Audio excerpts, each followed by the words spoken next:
দক্ষিণ কেরানীগঞ্জের আব্দুল্লাপুর এলাকায় রাস্তার পাশে গড়ে ওঠা অবৈধ স্থাপনার বিরুদ্ধে অভিযান চালিয়েছে উপজেলা প্রশাসন। আজ বিকালে এই অভিযান পরিচালনা করেন উপজেলা নির্বাহী কর্মকর্তা। রাস্তার পাশে গড়ে ওঠা দোকানপাট ও স্থায়ী কাঠামো ভেঙে দেওয়া হয়। প্রশাসনের পক্ষ থেকে জানানো হয়, জনসাধারণের চলাচলে প্রতিবন্ধকতা সৃষ্টি করছিল এসব অবৈধ স্থাপনা। দীর্ঘদিন ধরেই স্থানীয়দের অভিযোগের ভিত্তিতে এই উদ্যোগ নেওয়া হয়েছে।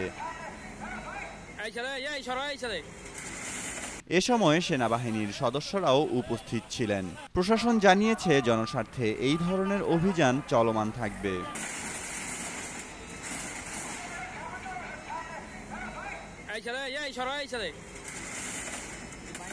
থাকলে